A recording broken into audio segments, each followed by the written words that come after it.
해돋는 교회가 변함없이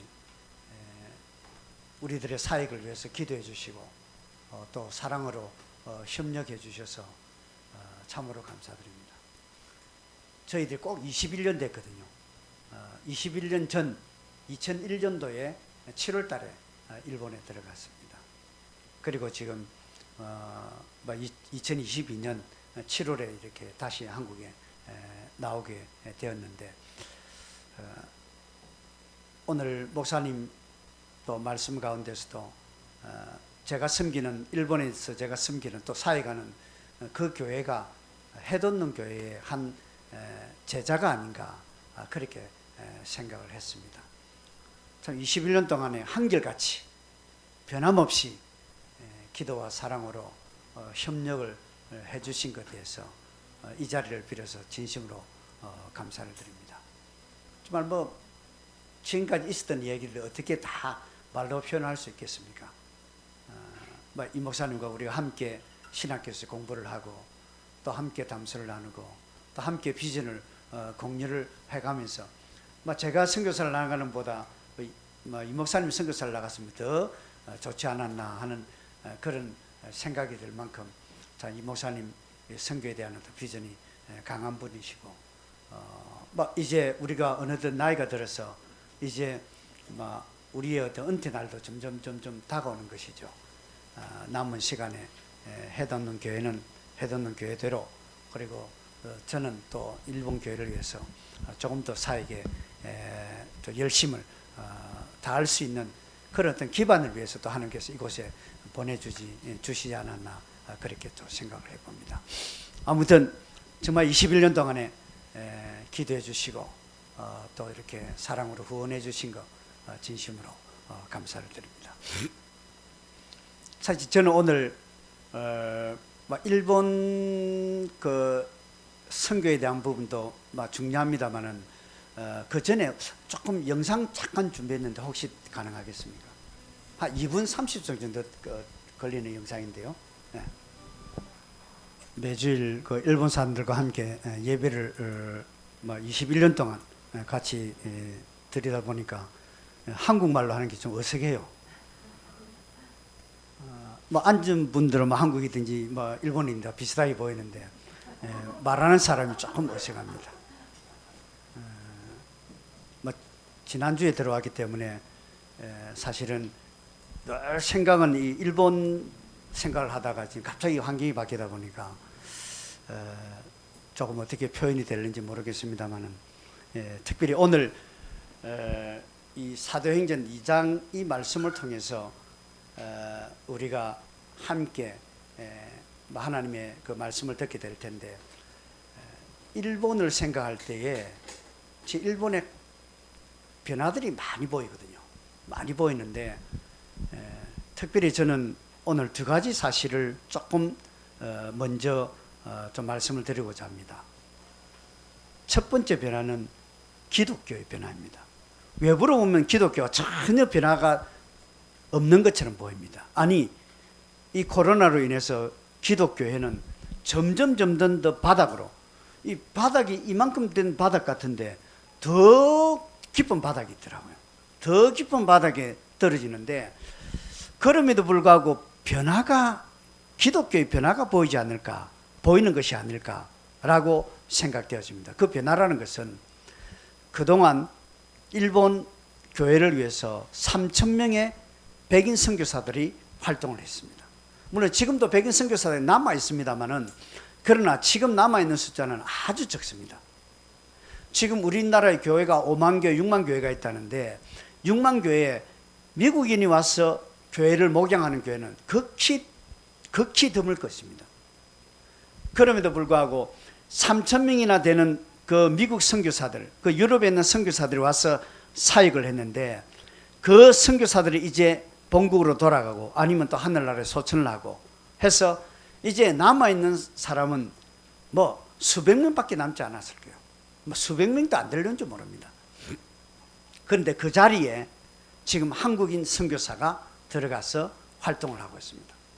저뿐만 아니라 지금 1,500명 이상 되는 한국인 선교사가 일본에서 일본 교회를 위해서 또 한인들을 위해서, 또 절반은 한국 사람, 절반은 일본 사람, 뭐 이런 어떤 교회에서 사역을 하고 있습니다. 이것은 아주 큰 변화가 아닌가 생각되어집니다. 또 두 번째의 변화라는 것은 일본의 경제적인 변화입니다. 지금 젊은 사람들은 잘 알지 못하겠습니다만은 좀 나이 드신 분들은 다 알고 계시리라 생각됩니다. 일본의 경제는 정말 이 땅에서 가장 부강했을 때가 있었습니다. 아니, 미국보다 더 부강했었죠. 단독으로 일본이 톱이었습니다. 물론 이 전 세계에서 다 일본이 두려워했는데, 일본을 세피하게 생각하는, 세피하다는 말 알죠? 경찰한테. 일본을 세피하게 생각하는 나라는 딱 한국밖에 없습니다. 그래서 이 지금 예를 들면 호주나 미국이나 유럽에 있는 그 많은 열강들이 일본을 두려워하고 또 일본을 흠모하고 동경하던 시대가 있었거든요. 그때에도 우리 한국 사람은 여의했습니다. 일본은 별거 아니다. 진짜 세계 제1의 나라가 됐는데도 우리는 일본의 그 자존심을 그야말로 발로 뭉갠 그 유일한 나라 가운데 하나입니다. 1989년도인데요. 1989년도는 일본 경제가 세계 톱을 찍었던 해입니다. 그때에 뭐 요즘 주식하는 사람이 많아서 설명하기 쉽습니다만은 당시만 하더라도 주식하는 사람은 없기 때문에 설명하기 굉장히 힘들었습니다. 그 주식하는 사람은 그 회사의 시가총액이라는 거 있지 않습니까? 시가총액이라는 것은 그 기업의 가치, 예를 들면 우리나라 삼성이다. 그 삼성의 그 가치를 금액으로 표현한 것이 시가총액입니다. 그런데 1989년도에 시가총액의 1위부터 5위가 전부 일본 기업이었습니다. 별로 놀라지도 않으시네. 우리 항상 일본을 세배, 이거를 미국에 생각하면요, 전부 다가 고기를 긍정합니다. 그리고 그 당시에 20개의, 그는 상위 20개 기업 가운데 14개 기업이 일본 기업이었습니다. 그리고 50개 기업 가운데 32개 기업이 일본이었습니다. 그래서 일본의 그 어떤 힘, 일본의 경제력이라는 것은 정말 세계를 경악하게 만들었습니다. 그런데 2022년 오늘날 시가총액 가운데 그 50위에 들어간 기업은 그 한 3, 40년 전에는요 32개 기업이 상위 50위에 랭크가 되어 있었습니다만 지금은 일본 기업 가운데 오직 한 기업만 들어가 있습니다. 여러분 잘 아시는 토요타. 그 기업인데도 지금 기업 순위를 보시면요 31위입니다. 제가 지금 이 통계를 본 것은 한 3월, 4월 정도 경에 이 통계를 봤기 때문에 그 당시에 우리나라 삼성 같은 경우는 세계 기업들 가운데 15위였습니다. 그런데 지금 7월 달에 들어서 삼성의 주가가 계속적으로 지금 빠지고 있기 때문에 지금은 삼성이나 토요타나 거의 비슷하지 않을까 그렇게 생각되었습니다. 그만큼 지금 많이 바뀌고 있는 것이죠. 제가 지금 기독교의 변화 그리고 일본의 경제의 변화를 왜 설교의 처음 시간에 말씀을 전하고 있을까요? 그것은 일본 선교라는 것은 우리의 능력으로 되는 것이 아니고 하나님의 능력으로 됩니다. 1500명 이상 되는 한국 선교사가 일본에 와서 한국식으로 선교했다가는 결코 교회가 변화되지 않습니다. 그리고 선교가 되지 않습니다. 하나님의 능력을 의지할 때에 교회에는 소망이 있고 하나님의 능력만이 일본 교회를 살릴 수 있는 유일한 원동력이 되는 것이죠. 사실 오늘 우리가 보게 되는 이 사도행전 2장 이 말씀은 베드로가 9번의 설교를 하게 되는데 그 9번의 설교 가운데 첫 번째 설교가 오늘 본문 그 전에 있었던 말씀입니다. 오늘 이 본문 말씀 전에 있는 말씀의 핵심은 너희들이 죽였던 유대인들이죠. 유대인들이 죽였던 그 예수님이 죽으시고 3일 만에 부활하셨다. 십자가와 부활을 증거한 그 설교였습니다. 그 설교를 통해서 지금 유대인들이 변화되는 그 장면을 오늘 이 말씀에서 누가가 기록을 하고 있습니다. 그래서 일본 선교, 제가 21년 동안 지금 일본 선교를 하고 있습니다만은 정말 일본 선교는 결코 쉬운 것이 아니고, 그리고 우리가 이 지상에서 하나님의 말씀을 전한다는 것은 결코 쉬운 일이 아닙니다. 하나님의 은혜가 아니고서는, 하나님의 능력이 아니고서는 교회가 바뀔 수가 없고 우리 자신이 바뀔 수가 없습니다.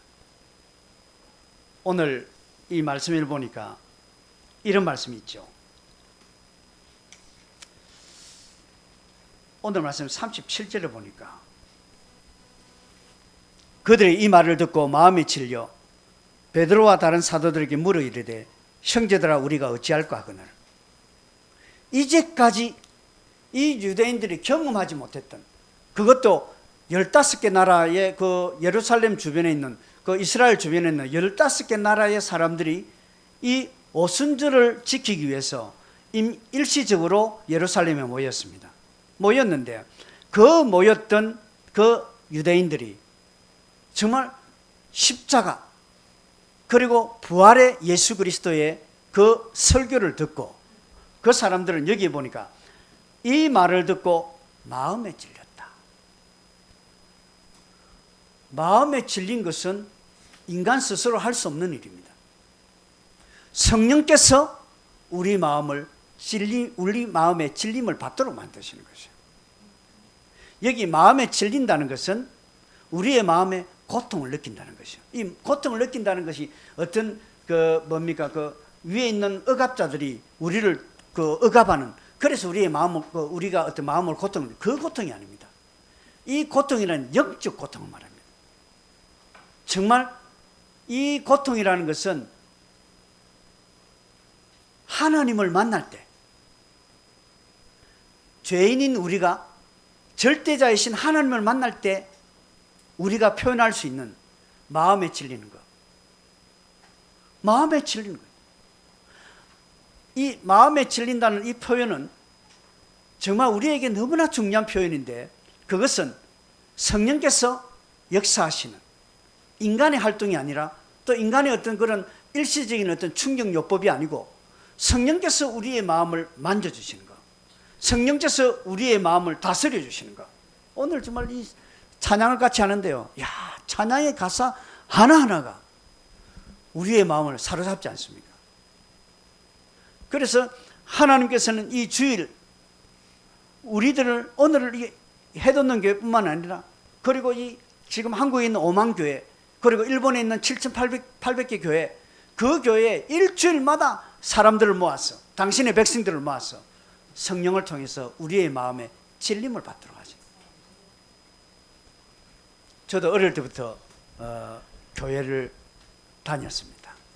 예배를 드리고 또 성장하다 보니까 그때 제가 어렸습니다마는 예배자로 살았구나, 예배자로 훈련을 받았구나. 중등부 그리고 고등부에 다닐 때 그 당시에 저뿐만 아니라 우리 동기들 다 마찬가지였습니다. 다 말씀을 들으면서 눈물을 흘리고, 찬양을 하면서 눈물을 흘리고, 그리고 기도하면서 눈물을 흘렸습니다. 눈물을 흘릴 때마다 우리의 마음에 영적인 기쁨이 있었고, 그때 소망이 있었고, 그때 주님을 위해서 살겠다는 각오를 하고 결심을 하고, 물론 또 넘어졌을 때도 있죠. 그러나 하나님께서 다시 주일날 우리를 또 모아주셔서, 또 이 주일을 통해서, 말씀을 통해서 다시금 하나님께서 우리를 회복시켜 주시고 또 우리를 세워주신 그 지난 시간들을 생각할 때에 참 얼마나 감사한지 모릅니다. 그래서 이 마음에 질린 것은, 이 사실이 지금도 생각하면 얼마나 감사한지 모릅니다. 기독교의 출발, 예루살렘 교회의 출발은 다른 데 있지 않습니다. 성령께서 그때에 사람들의 마음이 질리도록 인도하셨다라는 사실입니다. 저와 아내는 같은 교회에서 같이 자랐습니다. 그리고 저는 1981년도에 세례를 받고 또 집사람은 1982년도에 세례를 받았습니다. 제 출신 교회는 가까이 있는 부산에 가까이 있는 교회입니다만은 제가 그 교회를 생각하고 한 번씩 기도할 때마다 너무나 신기한 것 한 가지 발견해요. 그것은 1968년도와 1969년 이 1년 사이에 그 교회에 큰 변화가 있다는 사실을 제가 발견을 했습니다. 거기 보면 그 교회의 백년사라는 책이 아주 두꺼운 책이 있는데요. 그거 지금 일본까지 가져가서 제가 틈틈이 그것을 보기도 합니다.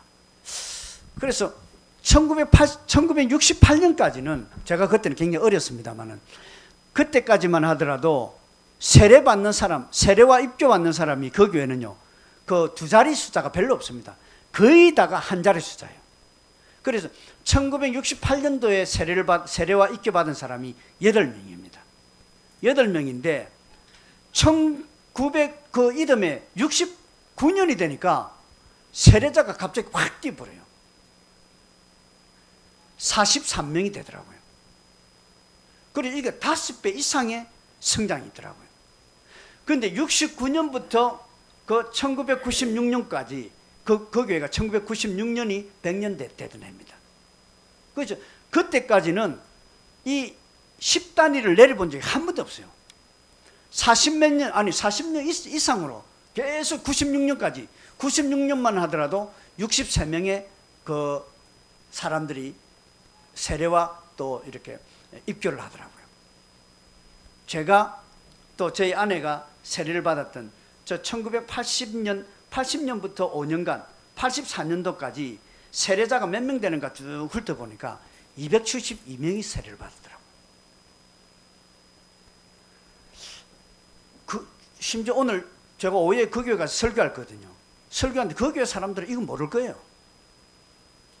하나님께서 어떻게 이렇게 역사하셨는데도 사람들은 알지 못해요. 그런데 그 당시로 그 교회뿐만 아니라 한국에 있는 거의 대다수 교회가 엄청난 수의 세례자를 냈습니다. 그 당시만 하더라도 한국 교회는 그야말로 최상의 이 세계에서 최상의 교회로 성장을 하던 그런 때죠. 그러나 그 당시에 하나님께서 일을 하셨지만 아무도 하나님의 역사를 기억하지 않습니다. 하나님은 그 당시만 하더라도 사람들의 마음을 질리게 하셨어요.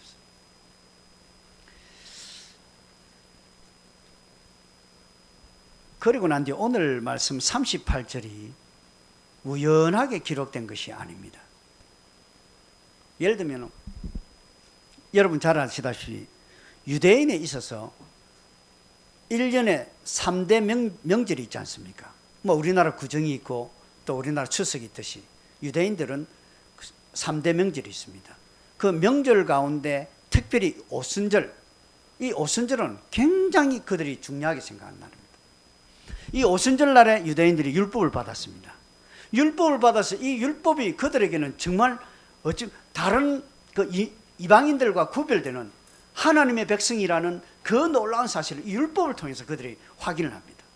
그뿐만 아니라 이 오순절이 되면 그들은 그 하나님께 주신 그 열매, 첫 열매를 하나님 앞에 드리는 것이요. 그래서 우리나라는 오순절을 이야기 안 하고 초실절이라고 이야기하고 맥추절이라고 이야기합니다.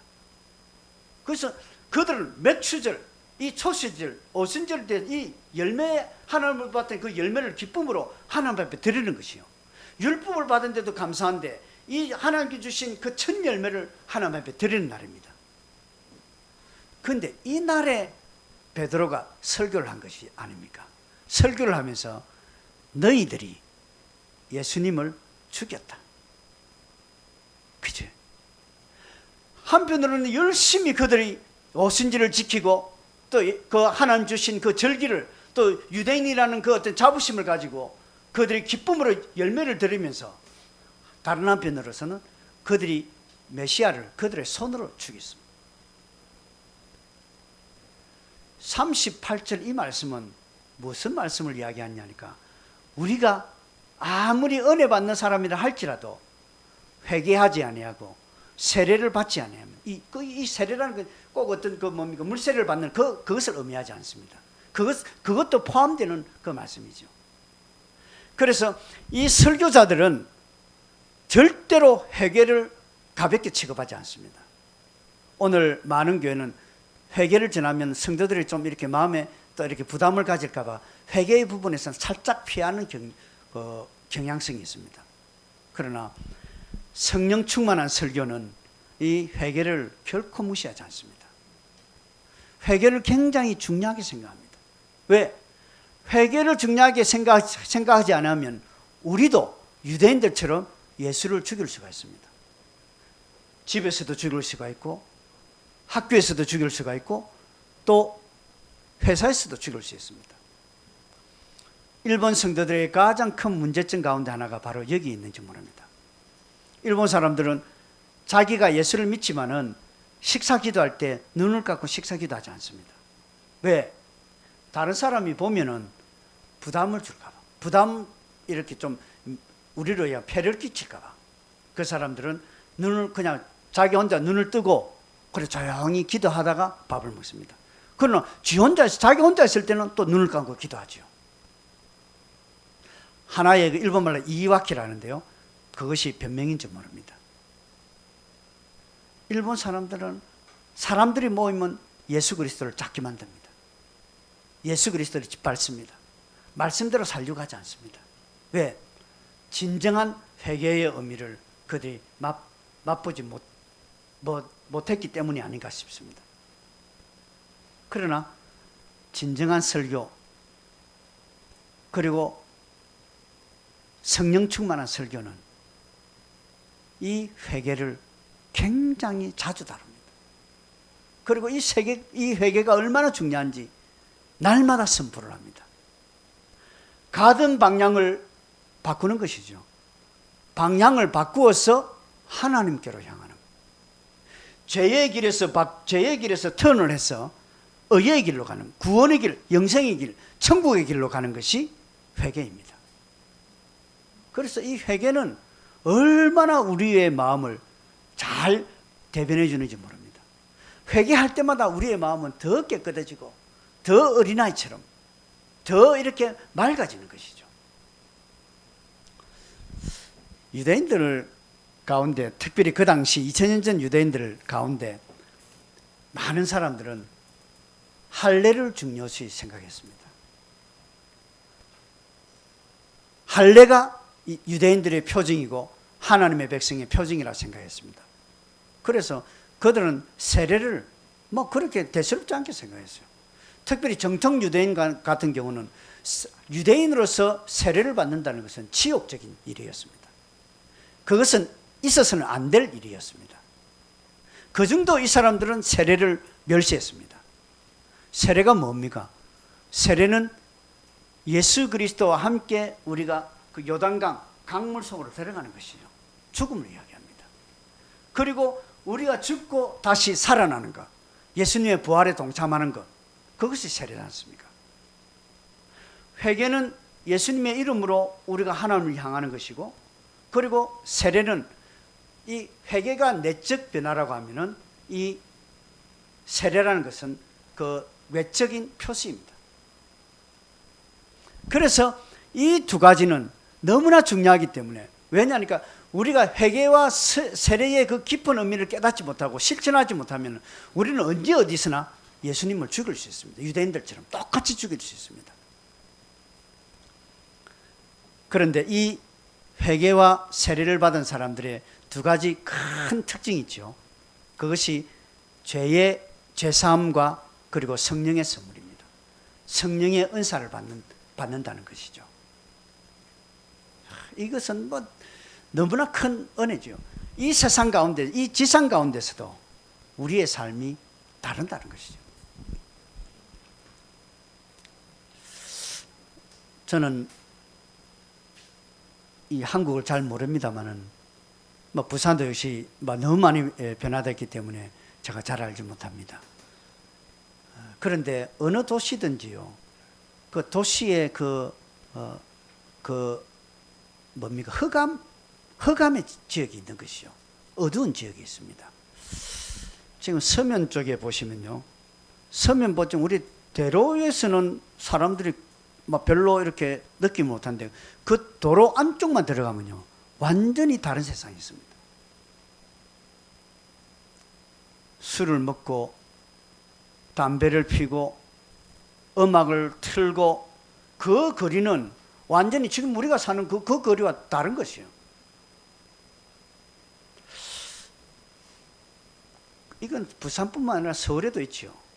그리고 동경에도 있습니다. 오사카도 있습니다. 어느 지역이든지 그런 지역들이 있습니다. 있는데 그런 것을 보면서 우리가 느끼는 것은 야, 참 우리가 이렇게 구별되게 살아간다는 것, 회개자로 살아간다는 것, 세례자로 살아간다는 그 의미가 무엇인가? 물론 거기에 가지 않지만은 그러나 우리의 보통 지상적인 삶에서 어두운 부분이 있지 않습니까? 그런 가운데서 하나님께서 우리를 계속적으로 새롭게 만들어 가신다는 이 사실을 우리는 다시 한번 이 주일에 생각을 해야 되지 않을까, 그렇게 생각되었습니다. 아무튼 우리가 완벽한 사람은 아니지만 하나님께서 끊임없이 우리를 거룩한 사람으로 성화의 길을 걷도록 우리를 인도하신다는 이 사실을 오늘 이 38절이 우리에게 증가하고 있습니다. 그리고 39절 이 말씀은요, 39절 말씀은 이 성령의 사역이 결코 제한되지 않는다는 사실을 우리에게 가르쳐 줍니다. 아니, 성령의 사역을 제한하거나 방해하는 것은 하나님을 대항하는 굉장히 어떤 위험한 행동이 된다는 사실을 가르쳐 주고 있습니다. 사랑하는 해돋는 교회 성도 여러분, 우리의 사명이 무엇입니까? 우리의 사명은 모든 민족 땅끝까지입니다. 마태복음 28장 마지막 부분, 그리고 사도행전 1장 8절에 그 말씀을 하고 있는 것이죠. 우리의 사명은 예수 그리스도를 땅끝까지 모든 민족에게 전파하는 것입니다. 거기에 모든 민족 그 땅끝이라 할 때 그 일본 사람을 우리가 이렇게 제외시키는 것이 아닙니다. 우리에게 몹쓸 일을 했습니다. 정말 한국에 곳곳에 가면 박물관이 있습니다. 그 박물관에 가면 뭐 서대문 형무소도 있고요. 그 다음에 부산에 여러 군데 가면은 일본과 관계된 부분에 가면은 항상 일본인들의 만행을 우리가 볼 수 있습니다. 그것 때문에 그런 것이 이때에서 우리가 일본 사람들에게 복음을 전하는 것을 쉬어서는 안 됩니다. 왜냐하면 하나님께서는 하나님의 사랑이라는 것은 그것을 초월하는 사랑입니다. 그래서 모든 민족 땅끝까지 이르러라고 말할 때에 우리는 일본 사람을 결코 무시해서는 안 된다. 일본 사람을 제외해서 안 된다라고 말씀을 하는데, 그것은 왜냐하니까 오늘 말씀에서도 이 부분에 대해서 분명하게 지금 전하고 있습니다. 이 약속은 너희와 너희 자녀와 모든 먼데 사람 곧 주 우리 하나님이 얼마든지 부르신 자들에게 하신 것이라. 일본인을 결코 우리는 제외해서는 안 됩니다. 제가 해돋는 교회에 와서 이 지금 그 이야기를 했는지 모르겠습니다. 혹시 했으면 용서하시고 좀 들으시기 바랍니다.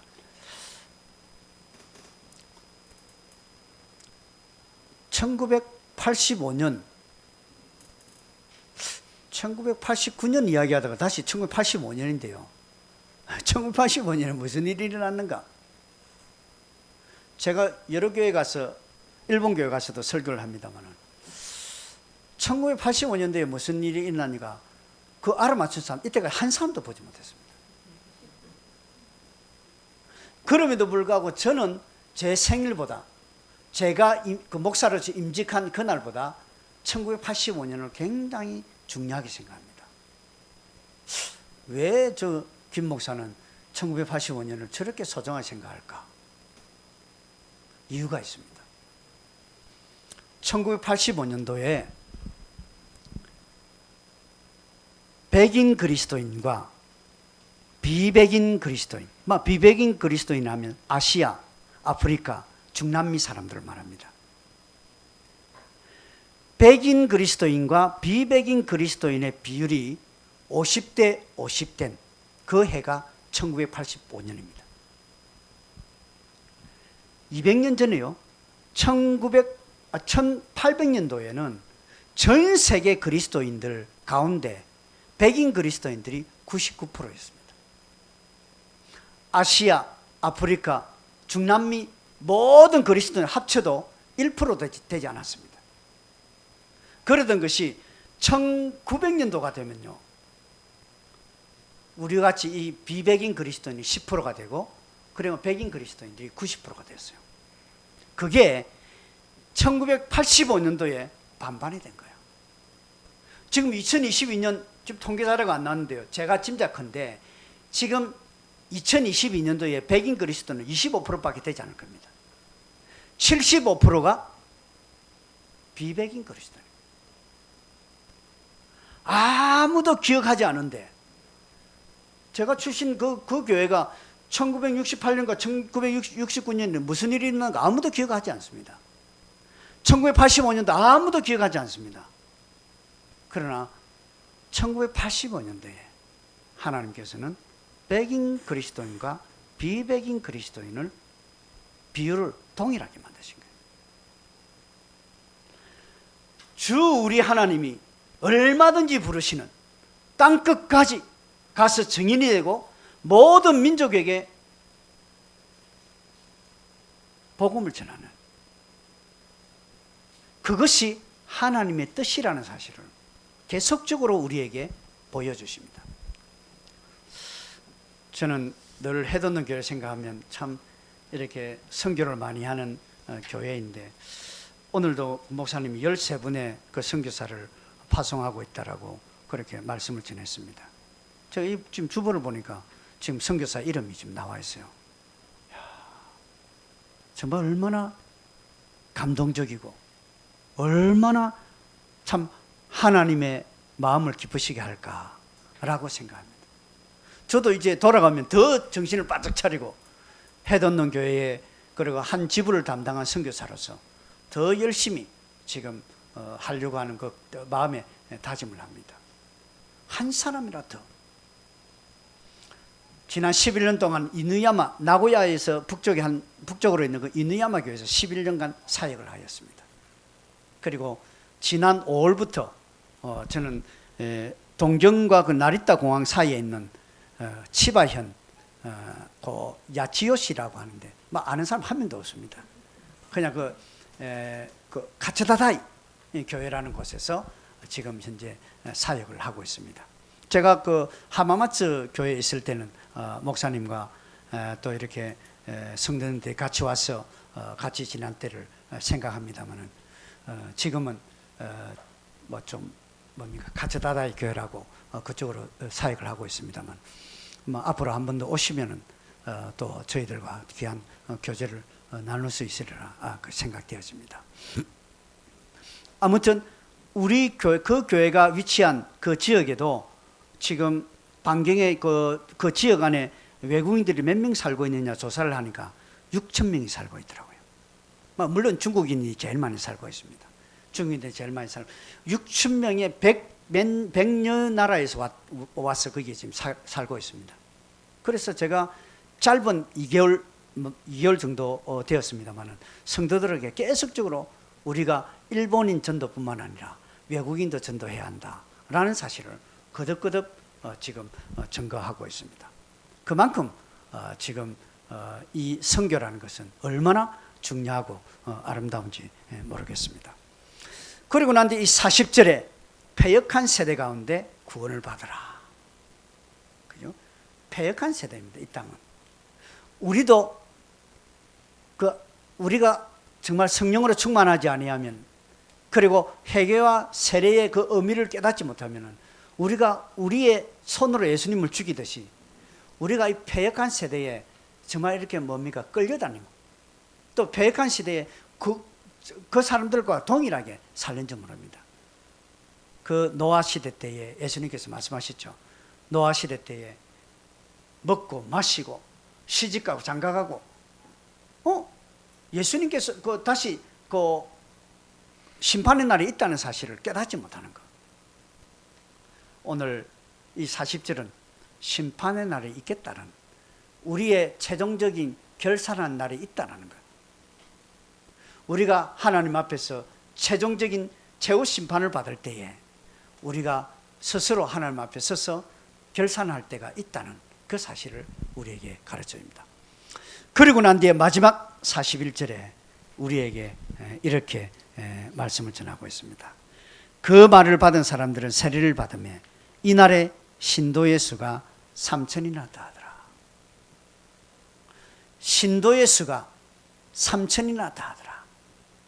원래 이 예루살렘 교회는 120문도로부터 시작했죠. 그런데 지금 3,000명 세례자가 들어왔기 때문에 3,120명입니다. 제가 그 계산을 한번 해봤어요. 3,120명이라는 것은 120명과 얼마나 차이 난가? 26배가 차이 났어요.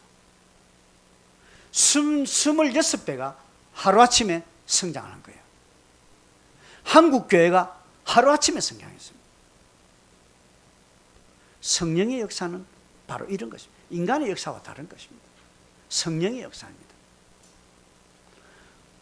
패도는 교회도 26배, 만약 26배 전부간다고 어떻게 됩니까? 이 지금 자리 모자랍니다. 이 성령의 역사라는 것은 놀랍습니다.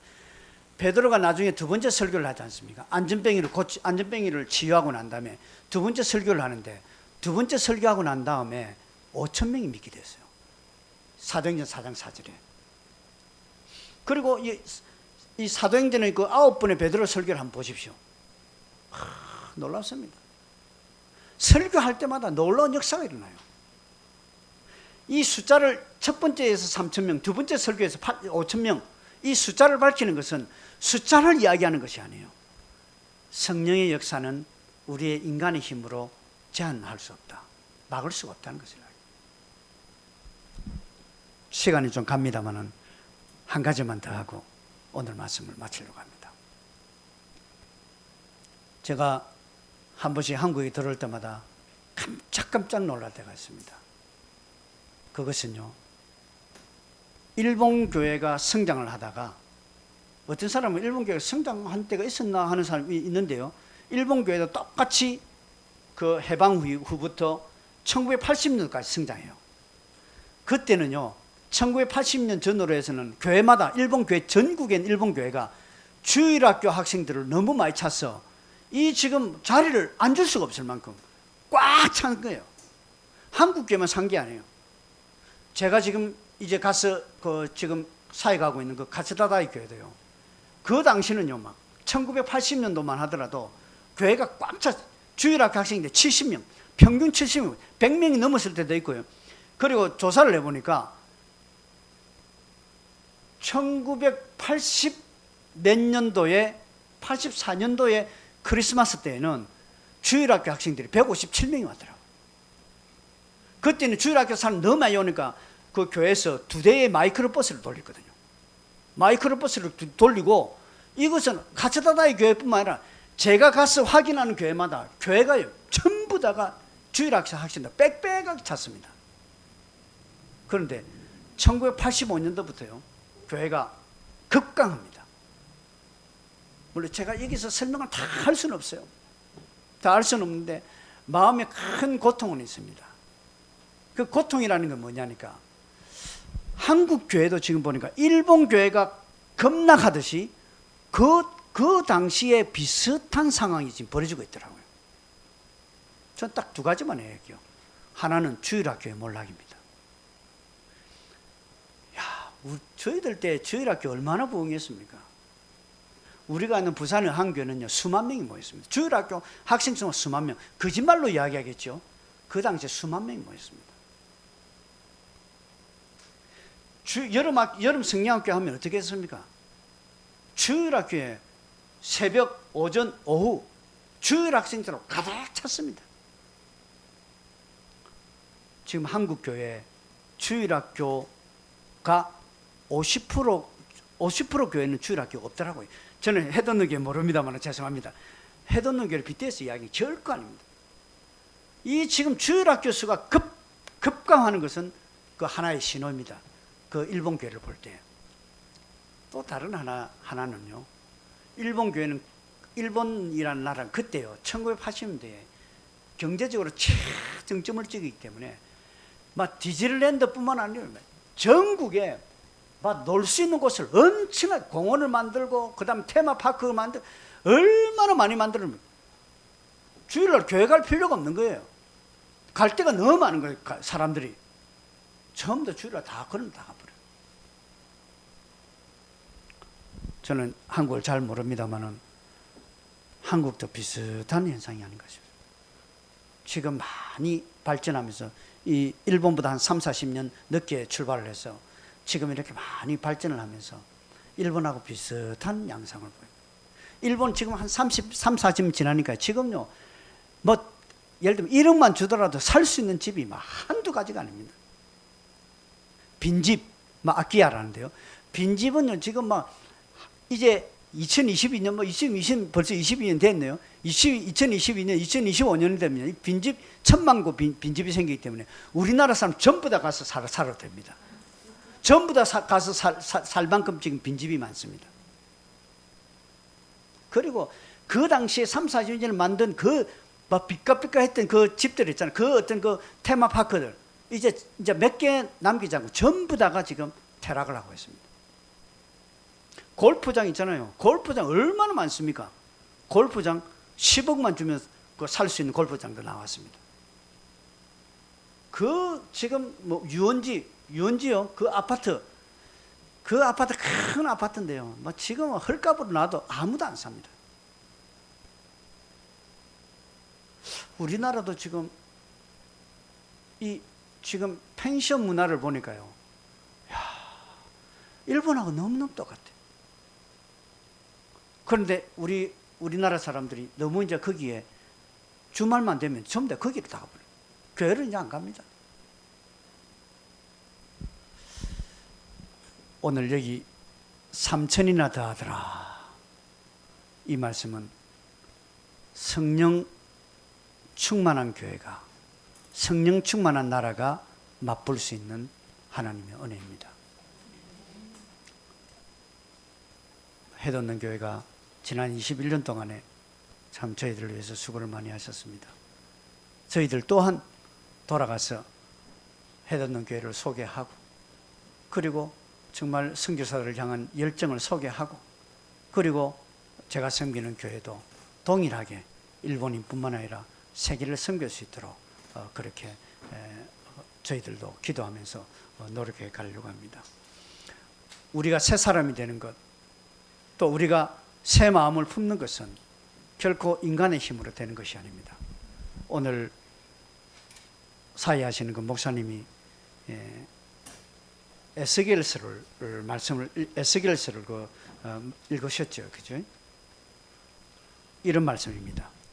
또 새 영을 너희 속에 두고 새 마음을 너희에게 주되 너희 육신에서 굳은 마음을 제거하고 부드러운 마음을 줄 것이며. 굳은 마음에서 부드러운 마음으로 바꿀 수 있는 것은 인간 스스로 할 수 있는 일이 아닙니다.